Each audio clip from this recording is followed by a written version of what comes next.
The transport ship descended through the purple clouds of Valthera Prime, and Commander Marcus Chen pressed his face against the viewport. Below him, the capital city sparkled like a massive jewel. Crystal towers reached toward the sky, and bridges of pure light connected the floating platforms. It was the most beautiful thing Marcus had ever seen. "Stay calm, Commander," said Ambassador Wilson through the comm link. "Remember, the Valtherans respect strength and confidence. Show no fear." Marcus laughed nervously. "Easy for you to say. You're staying on the orbital station." The ship landed on a platform made of something that looked like diamond. Marcus took a deep breath, checked his uniform one last time, and walked down the ramp. The air smelled sweet, like flowers mixed with rain.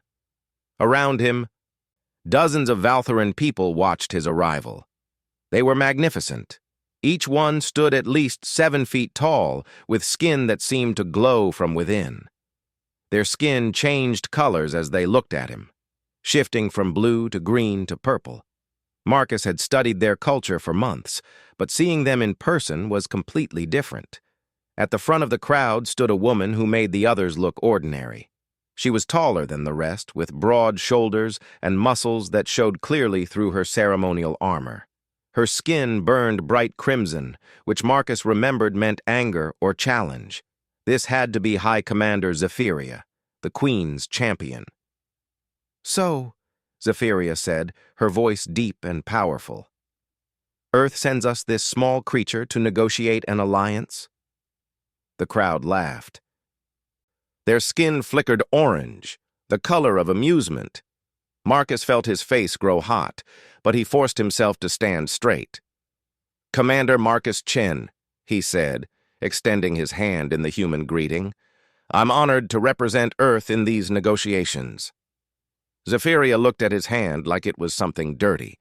She didn't take it. Instead, she walked around him slowly, studying him like a scientist might study an insect.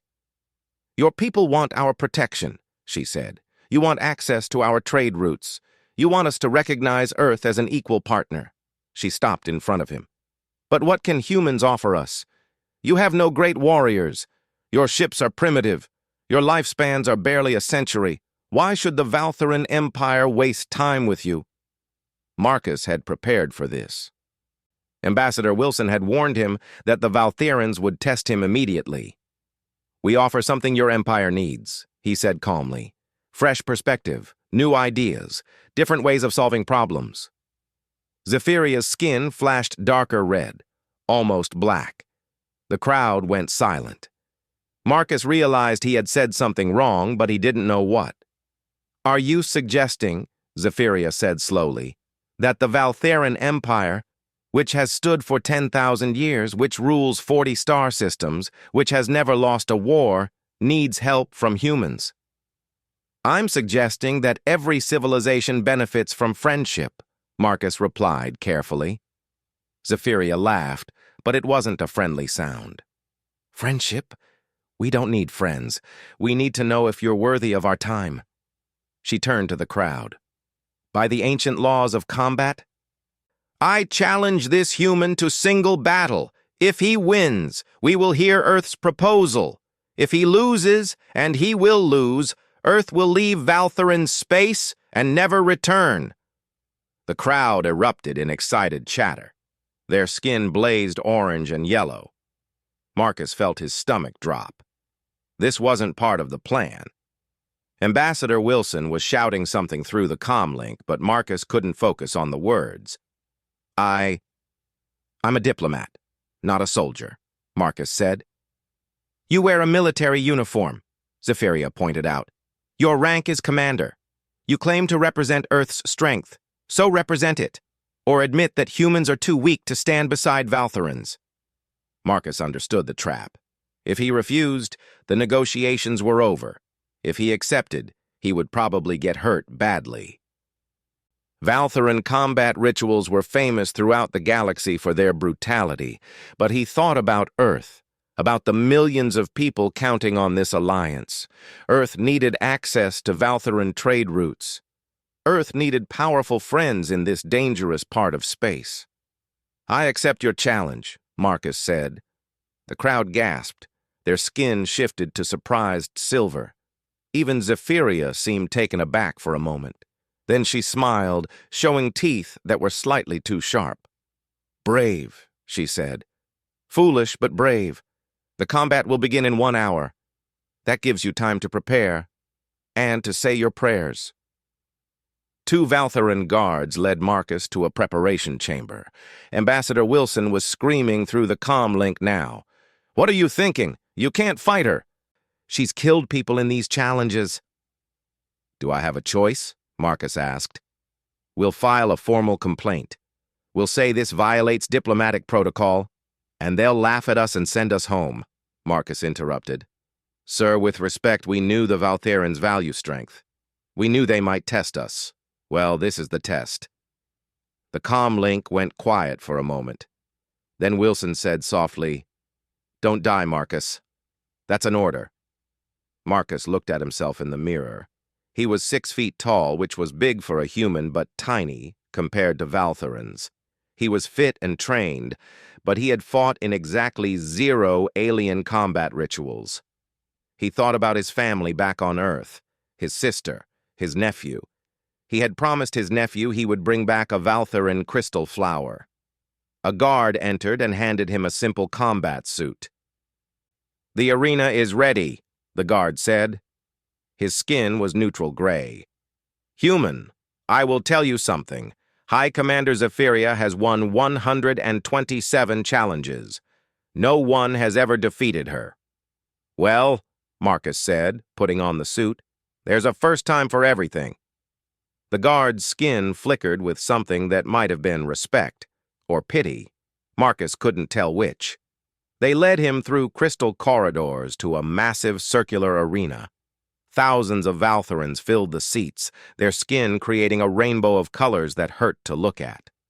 At the center of the arena stood Zephyria, now wearing full combat armor that seemed to be made of liquid metal. At the highest seat, Marcus saw her for the first time. Queen Altheria. She was ancient, with silver skin that marked her as over 3 centuries old. Her eyes were fixed on Marcus with an expression he couldn't read. Zephyria raised her arms and the crowd fell silent. Let the challenge begin, she announced. May the stronger warrior prove their worth. Marcus walked to the center of the arena. His heart was pounding. His mouth was dry, but he kept his face calm and his back straight. Zephyria circled him slowly, her skin burning bright crimson. Any last words, human? Marcus smiled. Yes. Don't underestimate me. Then the bell rang, and the fight began. The moment the bell rang, Zephyria moved like lightning. She closed the distance between them in 2 enormous strides and swung her fist toward Marcus's head. He barely dodged, feeling the wind of her punch pass by his ear. The force of her miss created a small crater in the crystal floor where her fist landed. The crowd roared. Their skin flashed excited orange and yellow. Marcus rolled away and got back on his feet. His training kicked in. He had studied Valtheran combat videos for weeks, watching how they fought. They were strong and fast, but they followed patterns. They had rules, traditions. Every Valtheran warrior learned the same ancient techniques. Zephyria attacked again, this time with a classic high-low combination that Marcus recognized from the videos. He sidestepped the high strike and blocked the low one, though the impact sent pain shooting up his arm. She was incredibly strong. You're quick, Zephyria said, sounding surprised. But speed won't save you. She launched into a formal attack sequence, the kind Marcus had seen in every Valtheran combat recording. It was beautiful, like a deadly dance, but it was predictable. Marcus defended against the first 3 strikes, then did something no Valtheran would ever do. He dropped to the ground and swept her legs. Zephyria stumbled. The crowd gasped. Her skin flashed confused purple. In Valtheran combat, you never attacked the legs during a formal sequence. It was considered dishonorable. But Marcus wasn't Valtheran. He didn't have their rules. That was a cheap move, Zephyria growled, her skin darkening with anger. That was effective, Marcus replied, breathing hard. She came at him again, faster now, abandoning some of her formal technique. Marcus realized he couldn't match her strength or speed for long. He needed to be smarter. He studied the arena as he dodged her attacks. The floor had different levels. There were pillars around the edges. The Valthorans had built this place for their traditional combat style, but Marcus could use it differently. He ran toward one of the pillars. Zephyria followed, confident. When she swung at him, Marcus jumped and pushed off the pillar, using it to propel himself over her head. He landed behind her and struck her back, not hard enough to hurt, but enough to score a point. The crowd went silent. Their skin shifted to shocked silver. No one moved like that in Valthoran combat. Zephyria turned slowly. Her skin was cycling through colors Marcus had never seen before. "What? What are you doing?" "Winning," Marcus said, though his legs were shaking from exhaustion. "You're not following any proper form," Zephyria said. "You have no honor." "I'm following human form," Marcus interrupted. "We adapt. We improvise. We use everything available to us." For the next 10 minutes, Marcus led her on a chase around the arena. He used the pillars, the different floor levels, even the shadows from the overhead lights. He mixed techniques from boxing, judo, capoeira, and kung fu, things no single Valthoran warrior would ever combine. Every time Zephyria expected one move, he did something else. But Marcus was getting tired. His human endurance was good, but Zephyria seemed like she could fight forever. His dodges were getting slower. His reactions were delayed. He took a hit to his ribs that knocked the air from his lungs. Then another to his shoulder that spun him around. Zephyria sensed victory. She moved in for a finishing strike, a traditional overhead blow that would end the match. Marcus saw it coming. He had one chance. As her fist came down, Marcus didn't dodge. Instead, he stepped forward into her space, inside her reach where her long arms couldn't generate power. He grabbed her wrist with both hands and used her own momentum against her, redirecting her force and throwing her off balance. It was basic judo, something humans had practiced for centuries. Zephyria crashed to the ground, hard. The arena went completely silent. Even the queen leaned forward in her seat. Marcus was on Zephyria in an instant, using a submission hold he had learned in his military training. He had her arm locked and her movement restricted. In human combat, this would end the fight. But he didn't know if it would work here. "Yield," Marcus said quietly, so only she could hear. "Please, I don't want to hurt you." Zephyria struggled, her skin flashing angry black-red, but she couldn't break free. Marcus's position was too good, his leverage too perfect. She tried 3 times, each attempt weaker than the last. Finally, her skin began to change. The angry colors faded. Something new appeared, a deep violet that started at her chest and spread across her whole body. "I yield," she whispered. Marcus released her immediately and stood up, offering his hand to help her. This time she took it. Her skin was still that strange violet color, and her eyes were wide with an emotion Marcus couldn't identify. The crowd erupted, but not with cheers. They were arguing, their skin flashing dozens of colors at once. Some were angry red, others were confused purple. A few were the orange of amusement. Marcus realized he had just done something that had never happened before. Then Queen Altheria stood. The entire arena fell silent instantly. All eyes turned to the ancient monarch. She descended from her throne, walking down the crystal steps with slow, measured movements. Her silver skin seemed to glow brighter as she approached the center of the arena. "Commander Marcus Chen of Earth," the queen said, her voice carrying throughout the massive space. "You have defeated my high commander in honorable combat. This has not occurred in 200 years. Marcus bowed respectfully. His heart was pounding so hard he thought everyone could hear it. By the ancient laws of our people, the queen continued, any warrior who defeats the queen's champion in the sacred arena is deemed worthy of the highest honor our civilization can bestow. She paused, and Marcus saw something that might have been amusement in her ancient eyes. You are hereby declared betrothed to High Commander Zephyria, with all rights and responsibilities that entails. The joining ceremony will take place in 30 days. Marcus's brain stopped working. What? The crowd exploded with noise. Half seemed thrilled, their skin bright with excitement. The other half seemed horrified, their skin dark with disapproval.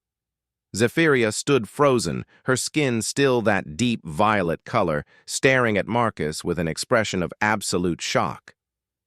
But I'm just here for diplomatic negotiations, Marcus stammered. And you have negotiated yourself a marriage, the queen said dryly. Welcome to the royal family, human. I hope you survived the experience. She turned and walked back to her throne, leaving Marcus and Zephyria standing in the center of the arena, both equally stunned. Ambassador Wilson's voice crackled through Marcus's comlink, barely coherent with panic. What just happened? Did she just say marriage? Marcus, respond! Marcus! But Marcus couldn't respond. He was too busy staring at Zephyria, who was staring back at him. Her skin was slowly shifting from violet to a mixture of colors he had never seen in any of his research. Whatever those colors meant, it probably wasn't good. This cannot be happening, Zephyria said quietly. Agreed, Marcus replied. But the crowd was already chanting their names together, and the queen was smiling her ancient, knowing smile, and Marcus realized that his mission to establish diplomatic relations with the Valthuran Empire had just become much, much more complicated than anyone had planned. Marcus sat alone in his assigned quarters, staring at the walls. The room was enormous, bigger than his entire apartment back on Earth. Everything was made of crystal that glowed softly, changing colors with the time of day. It was beautiful. It was also a prison. 3 days had passed since the fight. 3 days since the queen had declared him betrothed to Zephyria. 3 days of confusion, panic, and desperate messages from Ambassador Wilson trying to find a way out of this situation. There was no way out. The Valthuran lawyers had been very clear about that. A door chimed. Marcus looked up to see Zephyria enter. She had to duck slightly to fit through the doorway. Her skin was a neutral gray, the color that meant she was trying not to show emotion. We need to talk, she said. Finally, Marcus replied. You've been avoiding me. I have been processing, Zephyria said stiffly. She sat down on a chair that adjusted to her size. This situation is unacceptable. You think I'm happy about it? Marcus shot back. I came here to negotiate trade agreements, not get married. You should have thought of that before you defeated me, Zephyria said, her skin flashing red for a moment. You challenged me. What was I supposed to do, lose on purpose? They glared at each other. Then Zephyria's skin shifted to a tired blue. No, she admitted. You fought with honor, in your own way. But this law is ancient. It was created when my people believed that only the strongest warrior deserved to join the royal bloodline. It has not been invoked in 2 centuries because no one has defeated me. Until now, Marcus said quietly. Until now, Zephyria agreed. She studied him with those large, luminous eyes. The queen could override the law. She has that power, but she will not. Why not? Zephyria hesitated. Her skin flickered through several colors before settling on dark blue. Because my people are dying, human, and she thinks you might be able to save us. Marcus sat up straighter. What do you mean? Over the next hour, Zephyria told him everything. For the past 5 years, the Valthuran Empire had been under attack by an unknown enemy. They called themselves the Kresh Swarm. They appeared without warning, destroyed military outposts and colonies, then vanished before reinforcements could arrive. "We have sent our finest warriors," Zephyria said, her voice heavy with frustration. "We have used our most advanced weapons. Nothing works. The Kresh seem to know exactly what we will do before we do it. They counter every strategy, every tactic. We have lost thousands of soldiers and 6 colonies." "But you're the greatest military power in this sector," Marcus said. "How is that possible?" "That is what we do not understand," Zephyria replied. Her skin was now a defeated purple. "We have fought wars for 10,000 years. We have never lost. But against the Kresh we are helpless, and we are too proud to ask for help." Marcus finally understood. "That's why the Queen wanted negotiations with Earth. You need allies." "We need someone who thinks differently than we do," Zephyria said. "When the Queen saw you fight, when she saw you use tactics we had never imagined, she saw hope. She believes that human unpredictability might be what we need to defeat the Kresh. So she's forcing us to marry to bind our people together," Marcus said. "Exactly." Zephyria stood and walked to the window. "I do not want this marriage, human. You are small, weak, and you live barely a century. By my people's standards, you are a child. But I want my people to survive more than I want my own preferences." Marcus should have been insulted. Instead, he felt something like respect. "Then we make this work," he said. "Not as a real marriage, as a partnership, an alliance between our species, symbolized by us." Zephyria turned to look at him. "You would do that?" "I don't have much choice," Marcus said with a slight smile. "Besides, Earth needs this alliance too. If we can help you defeat the Kresh, we prove that humans deserve a place in galactic politics." For the first time, Zephyria's skin showed a hint of green, the color of tentative approval. "You are more intelligent than I gave you credit for, and you're more honest than I expected," Marcus replied. Over the following weeks, they settled into an awkward routine. They shared the royal quarters but kept to separate rooms. They attended state functions together, standing side by side while the Valtharan court whispered and stared. The conservative faction hated Marcus openly, their skin dark with disapproval whenever he appeared. The progressive faction watched with curious hope. Marcus learned Valtharan customs. He studied their language, their history, their complex social rules. Zephyria, in turn, began asking him questions about humans, about Earth, about how humans approached problems. "You really have no formal combat traditions?" she asked one evening over dinner. "We have hundreds," Marcus explained, "but we mix them. We change them. We invent new ones. A human fighter might use techniques from 5 different cultures in a single match." Zephyria's skin flickered with confusion. "But how do you maintain honor? How do you preserve the wisdom of your ancestors?" "We honor our ancestors by building on what they taught us," Marcus said.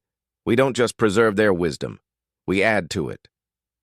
This concept seemed to trouble Zephyria deeply. Her people had used the same combat techniques for thousands of years, the same military strategies, the same approach to everything. Change was seen as disrespectful to tradition. "Maybe that's why the Kresh are winning," Marcus said carefully.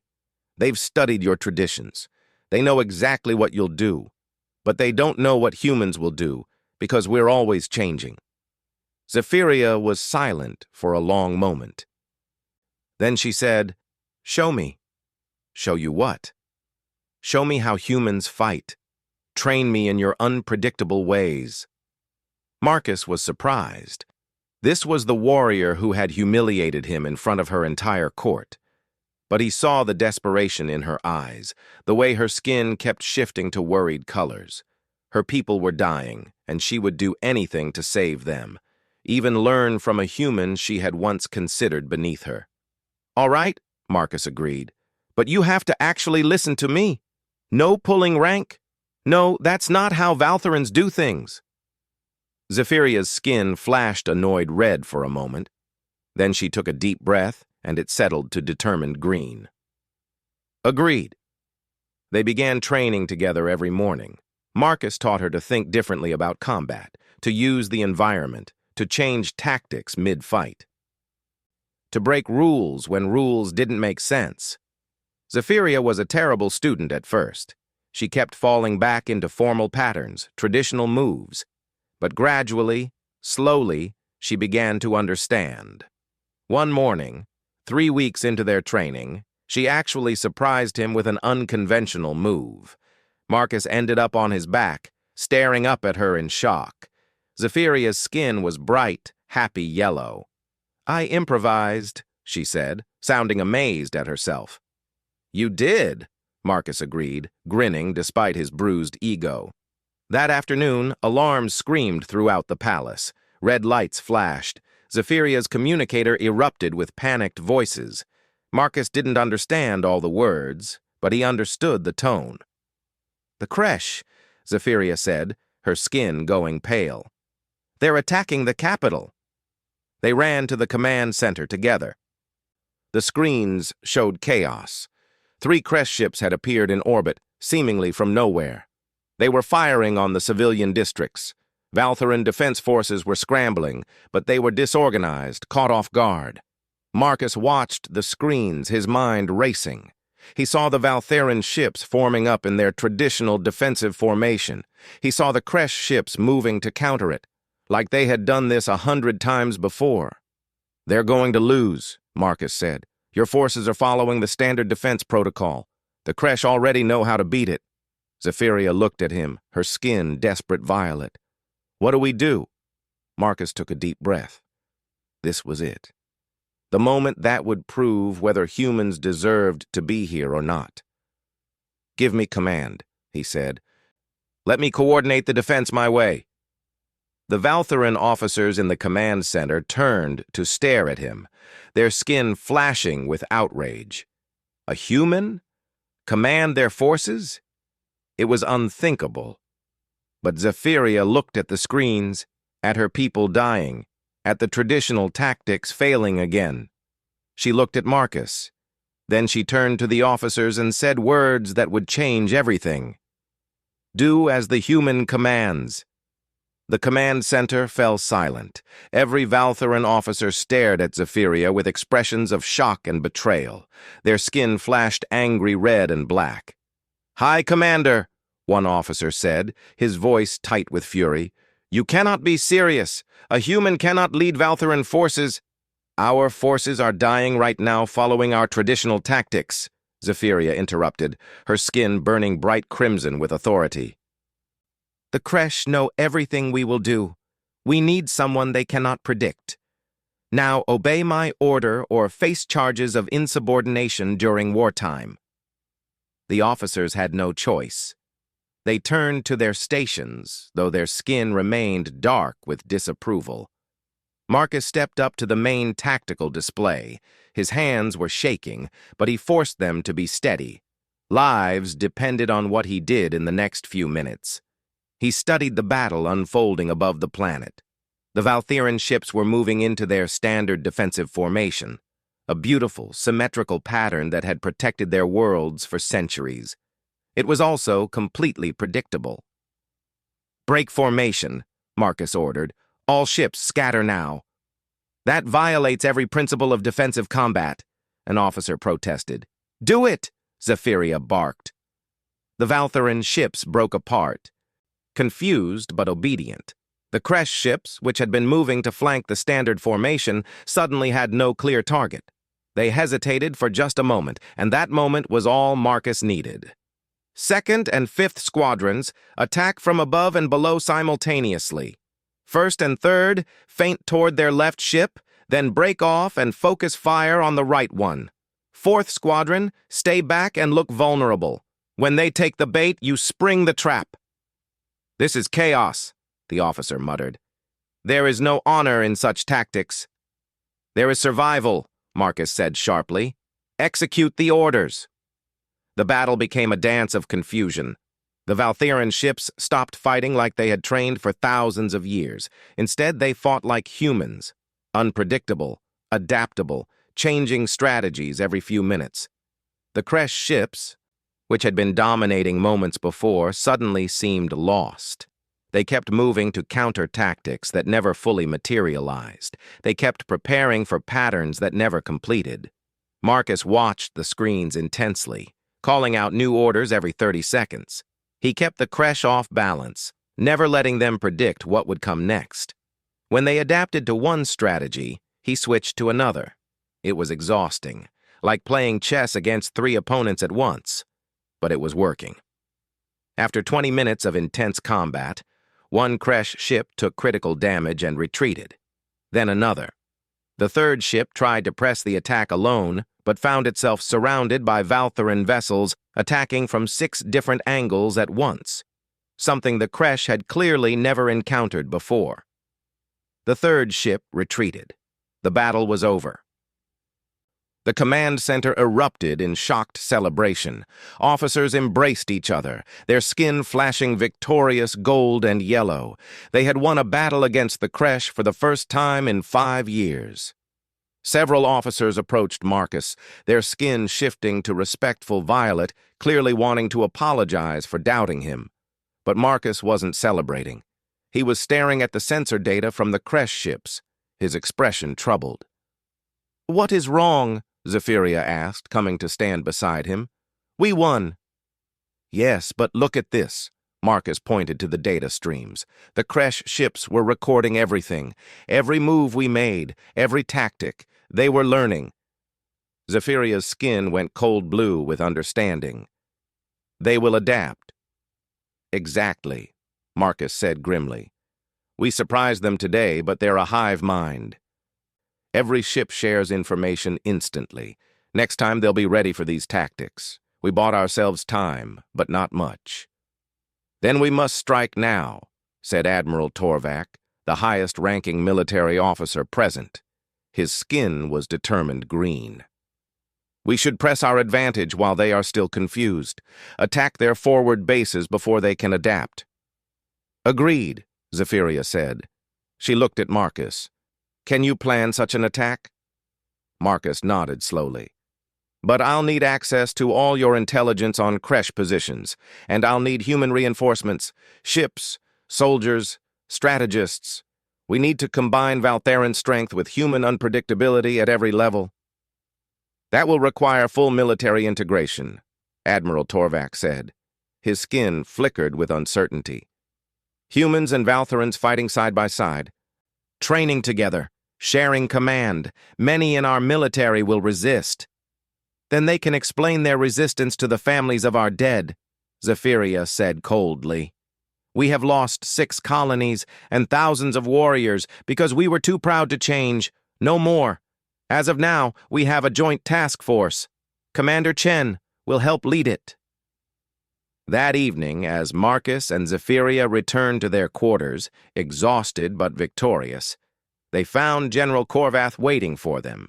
He was Zephyria's former mentor, an ancient warrior whose silver skin marked him as over 2 centuries old. He was also the leader of the conservative faction that opposed any human influence on Valtheran society. "High Commander," Korvath said formally, "we must speak." "Not now, General," Zephyria said tiredly. "It has been a long day." "You have betrayed everything our people stand for," Korvath interrupted. His skin was dark, angry red. "Allowing a human to command our forces, abandoning our sacred combat traditions, planning to mix our military with these primitives. This is not evolution. This is contamination." "This is survival," Zephyria shot back. "Or would you prefer we maintain our traditions while the Kresh destroy us?" "Better to die with honor than to live as something we are not," Korvath said. Behind him, a dozen other conservative officers emerged from the shadows, all bearing weapons. Their skin was the black of absolute commitment. "We are removing you from command, Zephyria. You have been corrupted by this human. You are no longer fit to lead."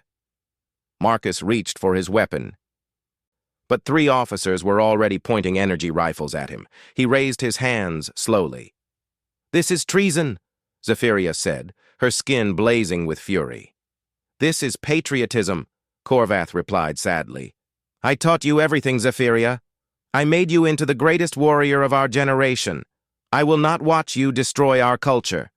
You and the human will be confined until the Council can determine your fate. The military will return to proper Valtharan leadership." "The Kresh will destroy you," Marcus said quietly. "They've studied your proper Valtharan leadership for years. They know exactly how to beat it." "Then we will die as Valtharans have always died, with honor and tradition," Corvath said. "Take them." The officers moved forward. Marcus tensed, preparing to fight even though he knew it was hopeless. But then Zephyria stepped in front of him, placing herself between Marcus and the weapons. "No," she said simply. Corvath blinked. "Zephyria, step aside." "You taught me to value strength above all else," Zephyria said, her voice steady and strong. "You taught me that a true warrior protects those who cannot protect themselves. You taught me that honor means keeping your commitments even when they become difficult." Her skin was shifting through colors, red, violet, green, blue, emotions Marcus had learned to read over the past weeks. "This human defeated me in fair combat. The law says he is my betrothed. More than that, he saved our capital today. He showed us a path to victory when we had none. And you want me to abandon him because it makes you uncomfortable?" "It is not about comfort," Corvath said, but his voice was less certain. "It is about preserving who we are." "We are a people who adapt or die," Zephyria interrupted. "That is what our ancestors did 10,000 years ago when they first reached the stars. They did not cling to the old ways of our home world. They changed. They evolved. Somewhere along the way, we forgot that. We became so proud of our traditions that we stopped growing." She drew her own weapon and pointed it at her former mentor. Her hand did not shake. "I will not let you destroy our people's future because you are afraid of change. Stand down, General. That is an order." For a long moment, no one moved. The tension in the room was thick enough to touch. Marcus could see the conflict on Corvath's face, reflected in his rapidly shifting skin colors. Then alarms began screaming throughout the palace. Again, an officer burst into the room. "General! High Commander! The Kresh are attacking the Valthera 3 colony. 12 ships. They are requesting immediate reinforcement." Everyone froze. Valthera 3 was one of their largest colonies, 2 million people. Corvath looked at the officer, then at Zephyria, then at Marcus. His skin cycled through a dozen emotions before settling on resigned blue. "What do we do?"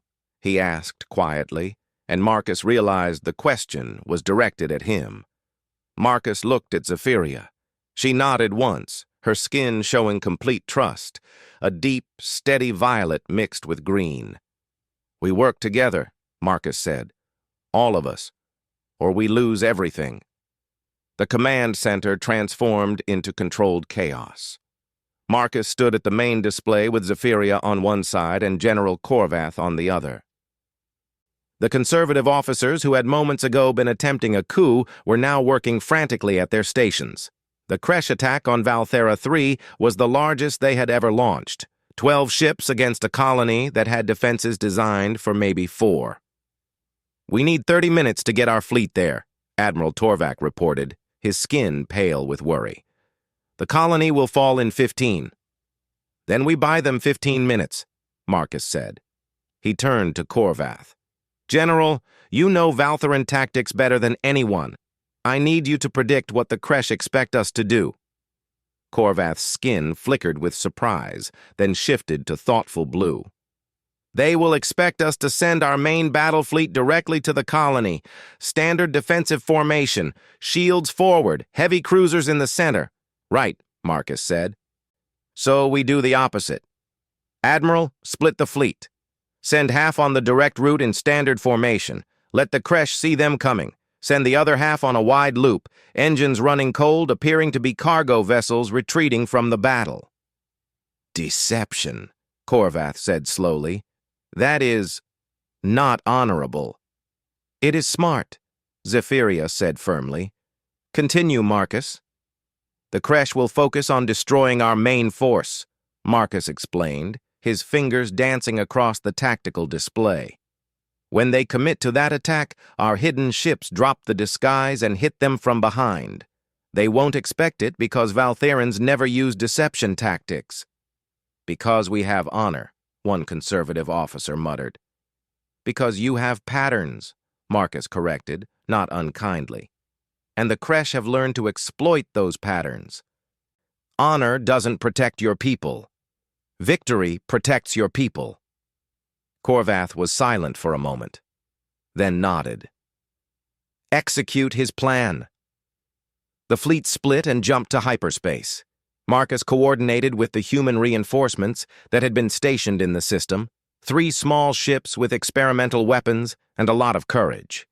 They were tiny compared to Valtheran vessels, but they could move in ways the larger ships couldn't. "Human vessels," Marcus said into the comm. "You're going to be bait. Jump into the colony system, make a lot of noise, then lead some Kresh ships into the asteroid field at coordinates I'm sending now." "Copy that, Commander," replied Captain Anderson, a woman Marcus had trained with back on Earth. "We're good at being annoying." The battle began exactly as Marcus predicted. The Kresh focused their firepower on the approaching Valtheran fleet, confident they knew how to counter the standard formation. Meanwhile, the cargo ships drifted closer, ignored. "Now," Marcus ordered. The disguised warships dropped their false signatures and opened fire. The Kresh fleet suddenly found themselves caught between 2 forces. At the same time, the human ships were leading 3 Kresh vessels on a wild chase through the asteroids, using their superior maneuverability to make the larger ships crash into debris. But the Kresh were adapting. Marcus could see it happening in real time on the displays.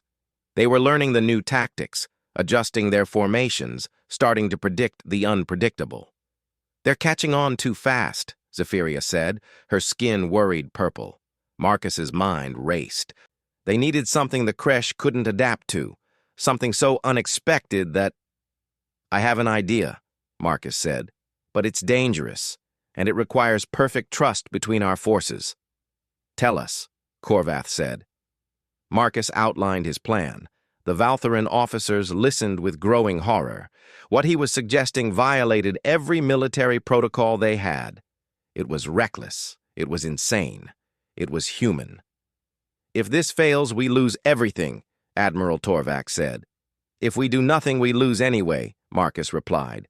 "The Kresh are learning. We need to end this now, decisively, or the next battle will be even harder."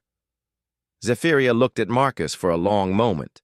Her skin cycled through colors: doubt, fear, hope, trust. Finally, it settled on determined green, mixed with that deep violet that Marcus had learned meant something special. "Do it," she said. Marcus took command of both the Valtheran and human fleets. He ordered them to do something that had never been done before. A completely integrated attack where Valtheran ships and human ships moved as one, each compensating for the other's weaknesses. Human ships would dart in, fast and unpredictable, drawing fire. Valtheran ships would follow up with devastating power that the Kresh couldn't withstand. But the key to the plan was even more radical. Marcus would personally pilot a small fighter directly at the Kresh command ship. He would get close enough for the Kresh to focus everything on him, and then Zephyria, commanding the flagship, would fire through his position with enough force to destroy the enemy command vessel. "You will die," Zephyria said flatly when he told her this part. "Not if I eject at exactly the right moment," Marcus replied. "I'll have maybe 2 seconds. But it will work because the Kresh won't expect any species to sacrifice their commander. They'll think it's a feint and won't adjust their defenses in time." "This is madness," Corvath said, but his skin was showing something like respect. "This is war," Marcus replied. He suited up and headed to the fighter bay. Zephyria followed him, her skin flashing through emotions faster than he could read. "Marcus," she said, as he climbed into the cockpit, "if you die, I will personally drag your spirit back from whatever afterlife humans believe in and challenge you to another fight." Marcus laughed despite the fear in his gut. "If I die, it means I finally found something I can't improvise my way out of." Zephyria reached up and touched his face, a gesture that was deeply intimate in Valtheran culture. Her skin was glowing with colors he had never seen before. "When I first met you, I thought you were weak, small, unworthy. I was wrong about everything. When I first met you, I thought you were terrifying and arrogant," Marcus said with a slight smile. "I was right about the terrifying part." "When this is over," Zephyria said quietly, "I would like to discuss making our arrangement real." Marcus stared at her. "Real? You mean... I have developed feelings for you, human," Zephyria said, her skin almost painfully bright. "Unlikely, inconvenient feelings. We will discuss them when you survive. You will survive. That is an order." Before Marcus could respond, she turned and strode away, her skin a mixture of violet and gold that Marcus now recognized as affection mixed with determination. The battle plan executed perfectly. Marcus's fighter screamed toward the Kresh command ship, dodging defensive fire, weaving an erratic pattern that no algorithm could predict. The Kresh focused everything on him, just as he had hoped. Behind him, the combined Valtheran human fleet moved in perfect coordination, a deadly dance of strength and agility. "Zephyria," Marcus said into the comm as he approached the target point. "When I say now, you fire. Don't hesitate. Don't second-guess. Just fire." "I will not miss," she replied, her voice steady despite what he could hear beneath it. Marcus flew straight at the Kresh command ship. Every instinct screamed at him to turn away. His finger hovered over the ejection control. "Now!" he shouted, and slammed the eject button. The cockpit exploded away from the fighter. Zephyria's weapon fired, a massive beam of concentrated energy that turned space bright white. Marcus's empty fighter and the Kresh command ship both vaporized in the same instant. The blast wave from the explosion sent Marcus's escape pods spinning through space. Through the viewport, he watched the Kresh fleet fall apart without their command ship, the hive-mind connection severed. The remaining ships fled in confusion. The battle was over. They had won. Recovery ships found Marcus 20 minutes later. When they brought him back to the flagship, Zephyria was waiting in the hangar bay.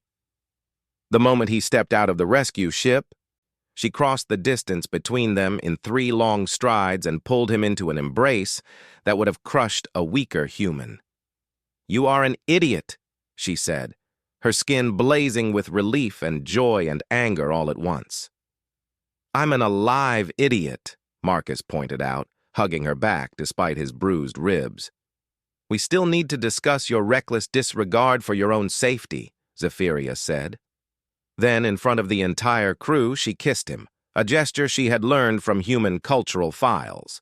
The crew's skin flashed surprised orange, then approving gold. Even General Korvath, standing at the back of the crowd, allowed his skin to show a hint of pleased green. 3 months later, Marcus and Zephyria stood together before both their peoples. Not for a forced political marriage, but for a real wedding, chosen, wanted, celebrated. Earth and Valthera had formed a true alliance. Human advisors were training Valtheran forces in adaptive tactics. Valtheran technology was helping Earth defend its space. The Kresh had retreated to the far edges of known space, no longer confident they could predict their enemies. As Marcus and Zephyria exchanged vows, her skin glowed with the permanent golden hue that marked eternal bonding. Marcus wore his dress uniform, with a Valtheran honor sash across his chest. Queen Altheria, officiating the ceremony, smiled her ancient smile. "You have given my people something we lost long ago," she said quietly, for only them to hear. The ability to change, to grow, to survive not through strength alone, but through wisdom. After the ceremony, as they greeted well-wishers from both worlds, Marcus's communicator buzzed. He glanced at it and laughed. "What is it?" Zephyria asked. "3 more alien civilizations have sent requests," Marcus said. "They want human advisors. They want to learn to think differently." Zephyria's skin flickered with amusement. "So humanity's role in the galaxy is to teach everyone else to be as chaotic and unpredictable as you are?" "Apparently," Marcus said with a grin. "Think you can handle being married to humanity's chaos ambassador?" Zephyria pulled him close, her skin warm and glowing. "I defeated you once in combat. I can handle whatever chaos you bring." "You didn't defeat me," Marcus pointed out. "I defeated you. That's why we're married, remember?" "I let you win," Zephyria said, her skin showing the orange of teasing humor. "You absolutely did not." Their playful argument continued as they walked into their future together. Human and Valtheran, chaos and strength, adaptability and honor. 2 different worlds learning from each other, stronger together than either could be alone. And somewhere in orbit, the joint human-Valtheran fleet patrolled the stars, ready to face whatever challenges came next. Not with tradition or technology alone, but with something far more powerful: the ability to change. The end.